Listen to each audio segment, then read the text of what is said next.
Bueno, muy bien. Vamos a retomar entonces nuestro recorrido por Habacuc y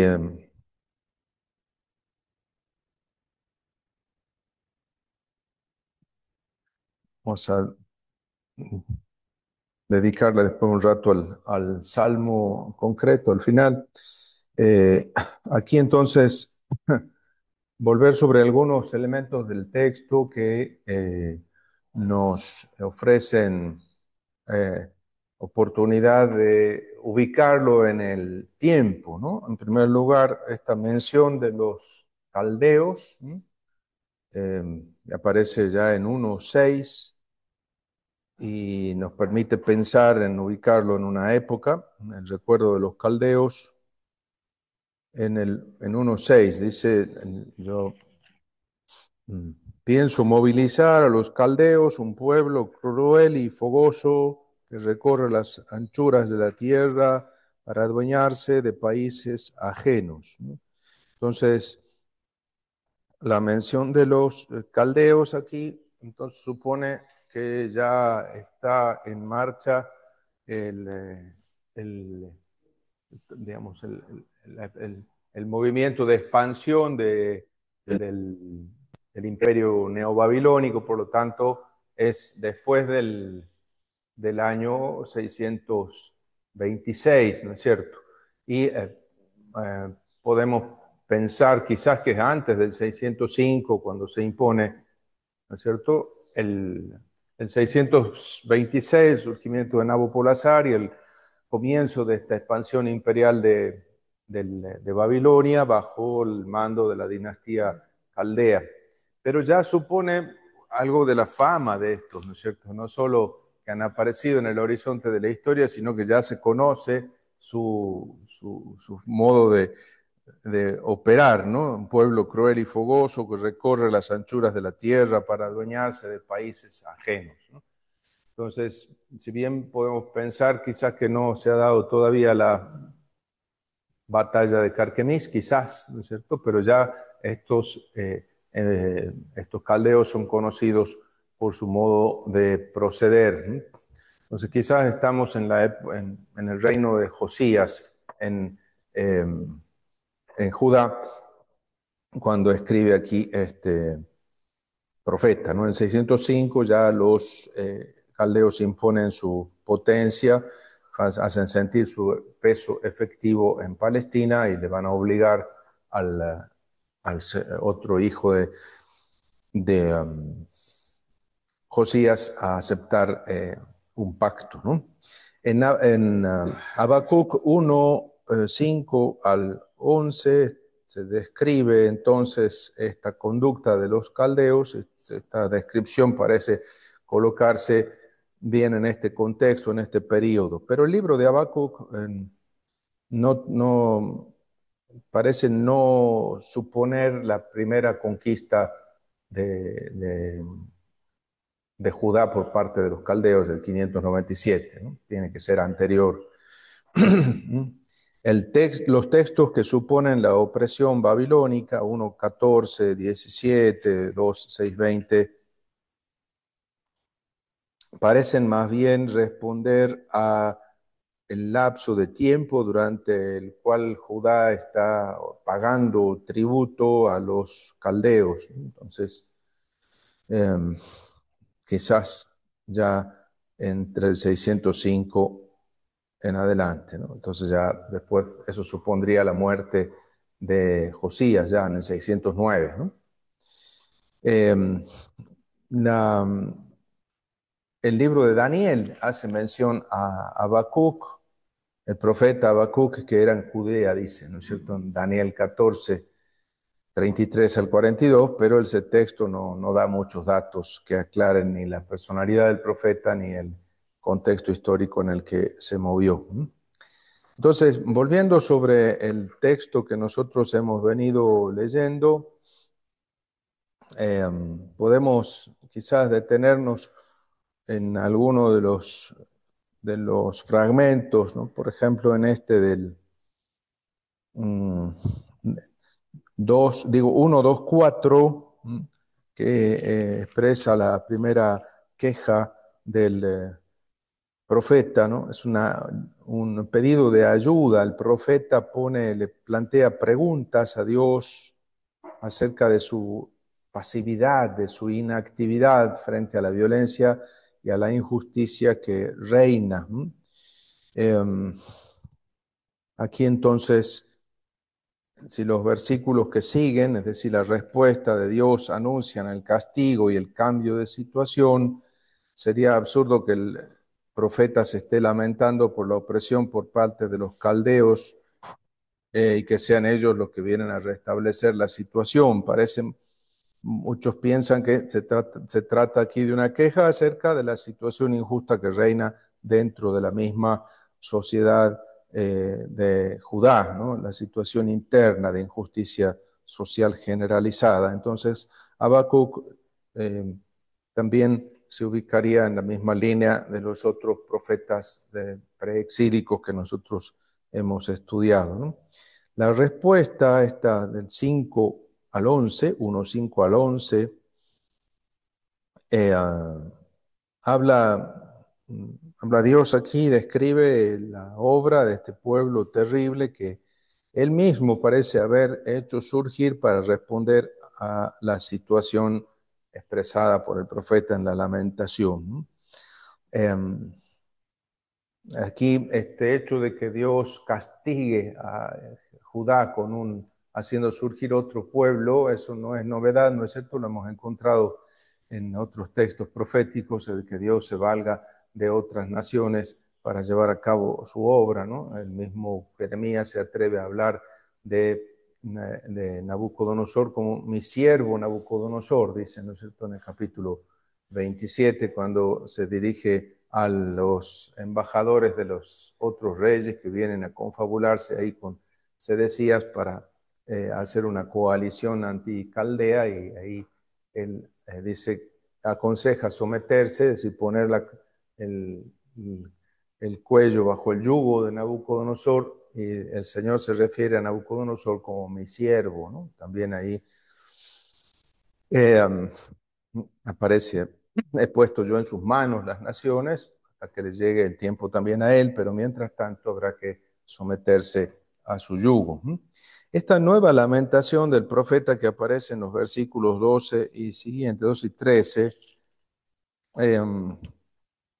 y 14, 17, digamos, eh, en ambos casos también se trata siempre del profeta, el que habla, le reclama a Dios una explicación de nuevo, ¿no? Eh, Se lamenta por la actitud cruel de los caldeos, ¿no? Aquí hay una interesante lección en el libro, y es la misma polémica, el mismo diálogo polémico, la queja de Dios, de Habacuc con su Dios, ¿no? Que valdría la pena profundizar para ver qué sentido teológico y espiritual tiene, qué propuesta contiene para nosotros, ¿no? Eso preguntarnos al final también, al final de la lectura del libro, ¿no? El, por ahí algún detalle más del texto que describe el comportamiento del enemigo en 1:14 al 17, se representa los horrores del comportamiento de los enemigos, ¿no? Hay un cierto paralelismo en 1:14 y 17 con 1:5 al 11. El profeta quiere que Dios se decida por fin a intervenir, ¿no? Entonces, cargar las tintas sobre la maldad, la crueldad de los caldeos es como un elemento de argumentación para que el Señor reaccione, presionar al Señor para que intervenga. Dice, ¿hasta cuándo vas a soportar mirar, ¿no? Estás viendo a los traidores, 1:15, estás viendo a los traidores y callas cuando traga al impío, al que es más justo que él. Eh, Sin embargo, interesante el 2:1, la actitud, la situación del profeta. ya que la respuesta divina no es automática. Eh, si bien el texto es de difícil traducción, eh, parece que hay que comprender me mantendré en mi puesto de guardia, en mi situación, como la actitud de esperar, de aguardar la respuesta a la lamentación que le ha dirigido a Dios, ¿no? Eh, Aquí estaría digamos, la propuesta del libro también, que si bien no se explaya en una argumentación teológica, digamos, no es tanto el contenido de la respuesta lo importante, sino la propuesta que el libro hace, ¿no? Porque a esta pregunta planteada tantas veces sobre por qué el sufrimiento de los justos, por qué se imponen los impíos en la historia y en la sociedad, la respuesta no es aquí una respuesta teórica, sino la invitación a una fe, una esperanza contra toda esperanza, digamos, ¿no es cierto? A una confianza en aquel que es confiable, ¿no? En el Señor, como está en el capítulo 2, versículo 4. ¿Mm? El hombre leal, el hombre que se confía, que se fía en el Señor, por esa fidelidad conservará la vida, ¿no? La espera de una respuesta de Dios.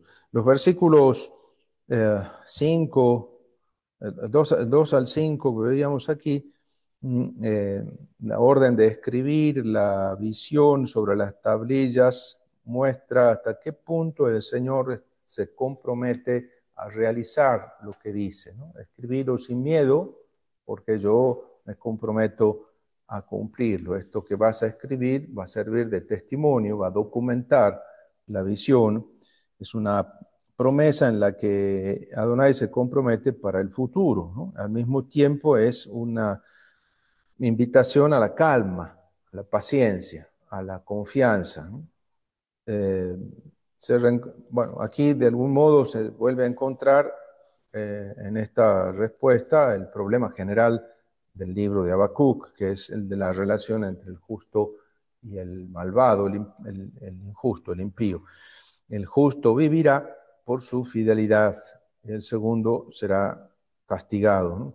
El versículo 5, como digo, es que es difícil de traducir también. Eh, Parece bien vinculado más bien con el versículo anterior, a pesar de que la Biblia de Jerusalén lo pone como introducción a la sección siguiente, ¿no? Esta serie de oráculos de mofa o de, de, de burla con respecto de Babilonia, en 2:5 al 20, acusan a Babilonia de oprimir a los pueblos conquistados y de fundar todo su poder en la violencia, ¿no? 6a conecta con lo anterior, ¿no? No le sacarán todos estos dichos, coplas y adivinanzas y dirán, ¿no? Entonces, una serie de 5 imprecaciones, si quieren decir, ¿no? A pesar de lo que se ha dicho en 6a, es el profeta el que sigue también transmitiendo estas palabras, ¿no? Entonces, la tercera imprecación, o el tercer, que dice, ay de quien construye con sangre una ciudad y funda un pueblo en la injusticia, eh,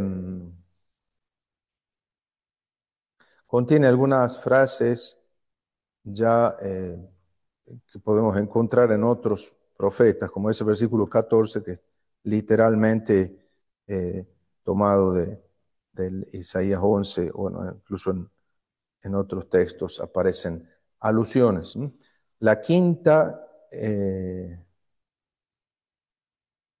dice, hay de quien dice al madero, despierta. Esta es la que, como la conclusión, de algún modo, la última, eh, pero que también se podría llegar a aplicar a los mismos judíos que ponen su confianza en los ídolos, es decir, no solo a los caldeos, ¿no? de manera semejante a lo que nosotros encontramos en el Deutero Isaías, ¿no es cierto? En el que el profeta se mofa de los ídolos, de los fabricantes de ídolos, pero de alguna manera está diciéndole, no sean también ustedes tan tontos, ¿no es cierto? Es decir, de confiarse en los ídolos, ¿no?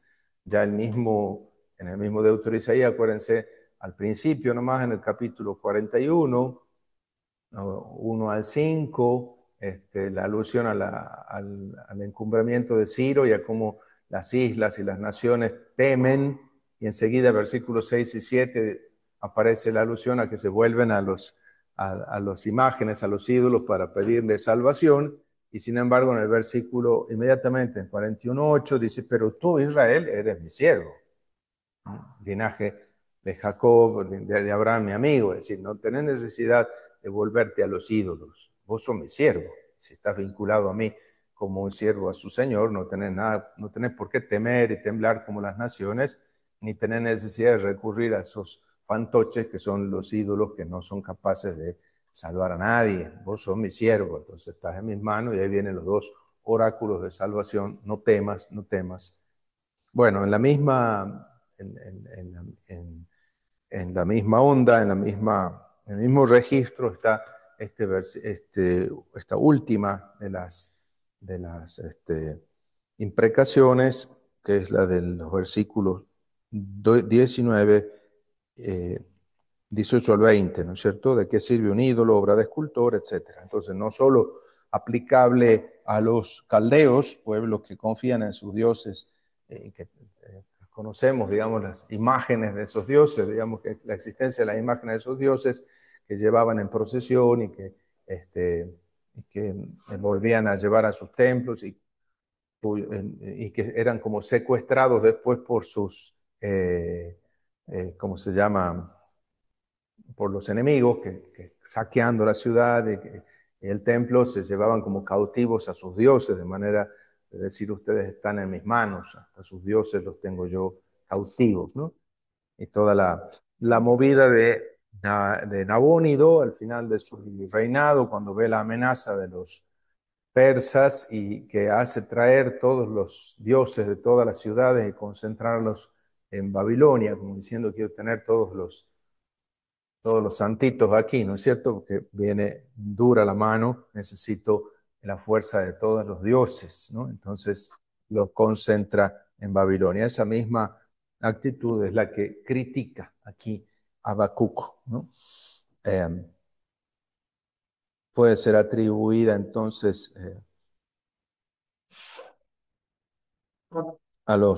también a los judíos que confían en los ídolos. El, el salmo final, ya hemos visto, ¿no es cierto? Bueno, como características literarias del libro, vamos a ver un poquito eso. El conjunto del libro se presenta, ya hemos dicho, como un diálogo entre el profeta y su Dios. A la lamentación del profeta le sucede el oráculo del Señor, la respuesta divina. Eh, de algún modo resume el dinamismo de la oración litúrgica, ¿no? Hay oración de la asamblea, oración y proclamación de la palabra divina. Esta articulación es bastante particular en el conjunto de la literatura profética. No encontramos otros libros tan nítidamente estructurados de este modo, ¿no? Ya que el género literario de la lamentación individual es frecuente en el libro de los Salmos, muchos han visto en Habacuc, como decíamos, un profeta cultual, pero la respuesta a la súplica en individual, han visto ustedes, suele darse mediante un oráculo de salvación. Aquí Habacuc se inspira ampliamente en estas oraciones, en su ministerio, para exponerle a Dios la situación de su pueblo y para pedir su intervención. La primera de estas quejas o lamentaciones, la de 2.4, 1.2.4, mezcla el género de la lamentación con elementos típicamente proféticos, ¿no? Con el juego de las preguntas, hasta cuándo, por qué, ¿no? Y después el versículo 4, en cambio, está precedido por un lajen, por eso, ¿no? Que suele ser la fórmula introductoria de la sentencia en los oráculos que tienen la forma de un discurso judicial, ¿no es cierto? Por este cargo, por esto, por eso, tal cosa, ¿no? Aquí, fíjense en 2.4 habíamos dicho nosotros, así que la ley no funciona, no se practica el derecho, el malvado asedia al honrado.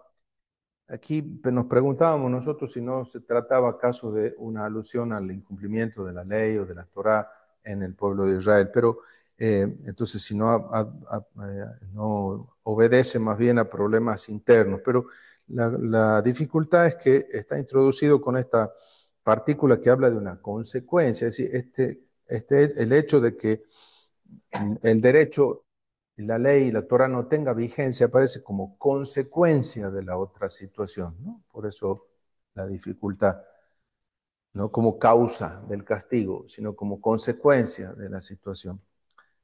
Yendo a lo de las imprecaciones, estas que encontrábamos en 2, 6b al 20, sí que se encuadran bien en la práctica común de la predicación profética, y el contexto, en cambio, sería, bueno, uno podría pensar los ayes como tomados de la literatura típica de los lamentos fúnebres, ¿no? Pero también se aplican en los contextos de literatura sapiencial. También aquí eh, parecen estar tomados de allí. Fíjense que el libro de Isaías utiliza con frecuencia este género literario, ¿no? Hay un artículo de IENNI en el Diccionario Teológico del Antiguo Testamento que bajo el artículo hoy, que se puede leer una interesante eh, síntesis de esto, ¿no? Los usos más antiguos de este género literario serían los que se refieren a las personas, a la persona que habla, ¿no? Ay de mí, ¿no es cierto? Hoy, eh, ay me, hoy ay de mí. Y aquí en Isaías aparecen muchas veces, aplicado a sí mismo en 6.5, Isaías 6.5, 24.16, pero también aplicado a la Judá o a Jerusalén en 5:11, 18:20, en 10:1, 10:5, muchas veces en la parte primera de Isaías en los oráculos de desgracia, ¿no? Finalmente, el salmo de Habacuc, el salmo del capítulo 3, que requeriría una atención mayor. Aquí sería bueno que nos tomáramos un tiempito para leerlo en su totalidad y eh, captar las imágenes eh, y las esperanzas que esas imágenes hacen surgir, ¿no? Habría que fijarse, el título, como decíamos, es el de plegaria, oración, tefilá, puede interpretarse como intercesión en este caso, y el diálogo de los primeros 2 capítulos se concluye aquí con la afirmación de la confianza del profeta en su Dios. A pesar de todo, el profeta espera, ¿no? Espero en el Señor, ¿no? Interesante ver cómo se articula esta esperanza en el profeta, ¿no? Vamos a ver, esa sería la pregunta que vamos a... Los vínculos de vocabulario y de pensamiento con los 2 primeros capítulos hacen pensar que efectivamente el texto, el Salmo, también tiene por autor al mismo Habacuc, ¿no? Pero a menos que su texto se inspire en este texto litúrgico anterior, digamos así, pero puede ser tranquilamente de él. Las indicaciones musicales muestran que efectivamente el salmo fue utilizado muy enseguida, muy pronto en la liturgia, o que fue adaptado por el profeta, ¿no? Decíamos que, bueno, la originalidad o el valor propio de este libro de Habacuc reside probablemente en esta forma literaria, en la arquitectura general del libro, estructurada así como un diálogo entre Dios y el profeta. Hay un buen número de términos empleados son hapax legómena, es decir, son términos que aparecen solo aquí en la Biblia, que no se encuentran. Eso dificulta la traducción. Yo he hecho alusión varias veces a textos que son difíciles de traducir, entre otras cosas por eso, porque muchos de los términos son términos de uso único, hapax una sola vez, legómena, dichos o empleados una sola vez, ¿no? Cuando son empleados muy frecuentemente, uno se fija en los contextos de los otros, en los otros contextos y más o menos por eso, por el contexto, uno saca el contenido, pero cuando son usados una sola vez, tenemos que recurrir a veces o a los sinónimos que aparecen en versículos paralelos o en el mismo poema, o bien a las lenguas más cercanas para ver si hay alguna algún término emparentado, ¿no? Cuñado, como dicen en inglés, cognate, es decir, algún término emparentado con este, qué sé yo, en el ugarítico, en el acádico, en el árabe, etcétera, en alguna de las lenguas semíticas más cercanas, ¿no? Pero esto habla también de una persona de educación refinada, digamos, ¿no es cierto? Que habla no solo con las palabras comunes que utilizamos el común de los mortales, sino que tiene un vocabulario selecto, ¿no es cierto? Por eso hapax legómenos, ¿no? Eh, eh, También es verdad que desde el punto de vista de la crítica textual, el libro del profeta Habacuc también presenta muchísimos problemas, muchos problemas. El aparato crítico de la Biblia eh, para el libro de Habacuc también presenta muchas de estas lecturas variantes, ¿no? Eh,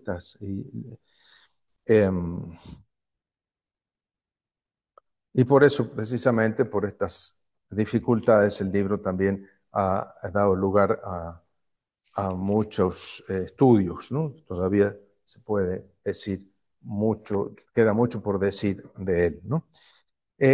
Bueno, tomémonos ahora un momento para estudiar este texto, tomémonos aunque sea estos 15 minutos para leer completo el Salmo de Habacuc, ¿no? E incluso eh, capítulo 3, versículos del 2 al 19, ¿no? Y preguntémonos cuáles son o fijémonos sobre todo en las imágenes, de cuál es el ámbito del cual están tomadas las imágenes, cuáles son los registros en los que se mueve el poema y hacia el final, esa conclusión, tenemos como una teofanía y después una conclusión, como digamos, la consecuencia de esa manifestación de Dios y preguntémonos cómo se articula aquí la esperanza de Habacuc y, y piensen ustedes si pueden comparar este texto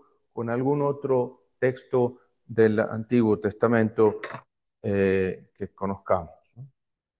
Tomémonos aquí 15 minutos como para eh, leerlo con detenimiento.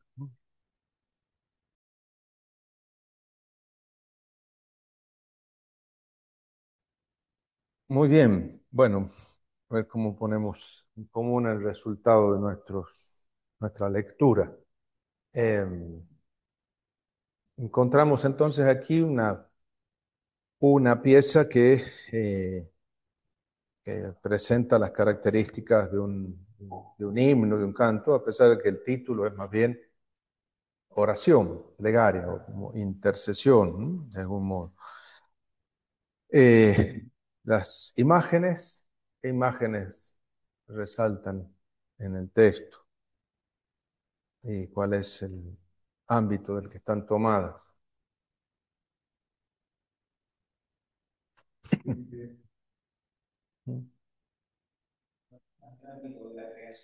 Ajá. Cataclismos naturales, ajá. Imágenes guerreras, cataclismos y guerra, ¿no?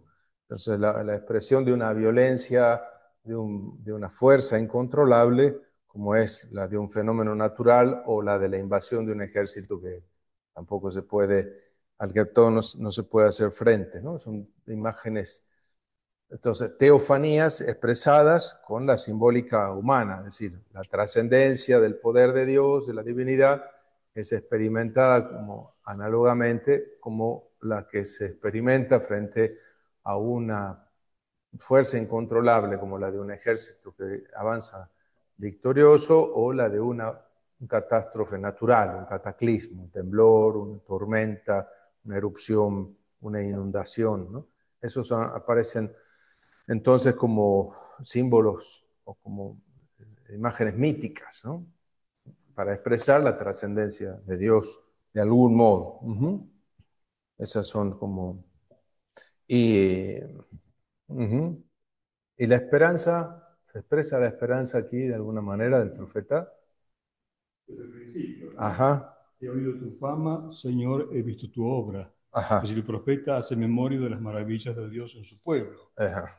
Entonces, a partir de ahí viene ese pedido de que Dios la vea esas cosas y que las realice, las repita en el presente, en nuestra vida. Eso, ¿no es cierto? Yo sé que sos capaz de hacerlo porque conozco lo que has hecho, ¿no?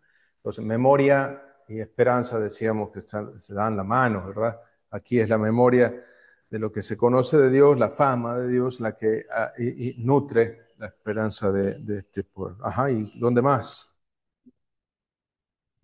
Ajá, Mas yo en Yahvé exultaré, jubilaré en Dios, en el Dios de mi salvación. eso, la certeza de que me voy a alegrar en él. Incluso, porque el versículo 17 es interesante, ¿no? Aunque nada Aunque funciona nada como funciona como debería, ¿no? debería, y bueno, yo conservo la esperanza y Uno que espera de una higuera y que dé frutos, ¿no? Que espera de un rebaño y que tenga crías, ¿no es cierto? Pero aunque la higuera no echa yemas, ¿no es cierto? Aunque las viñas no tienen frutos, aunque el olivo se olvida de dar aceitunas, aunque los campos no dan cosechas, aunque se acaben las ovejas del redil y no queden vacas en el establo.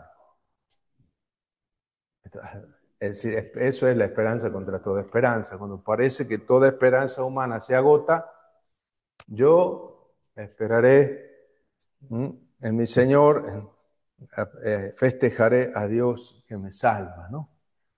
Entonces, fíjense la articulación de esa esperanza, como digo, es decir, una esperanza contra toda esperanza, ¿no? No es optimismo, ¿no es cierto? Sino una esperanza teologal, diríamos nosotros, ¿verdad? Así que se funda en el poder de Dios, no en el cálculo que podemos hacer a partir de las estadísticas que hemos hecho, del estudio del mercado, no, es exclusivamente aquí eh, una esperanza teologal, ¿no es cierto? Y precisamente aparece, ¿cuándo surge esta esperanza? En la articulación del texto, ¿qué ha hecho surgir la esperanza? Bueno, la carencia es como el contexto, pero tiene que haber algún resorte que despierte la esperanza en este profeta. Aparente, por lo menos en el contexto, ¿cuál es?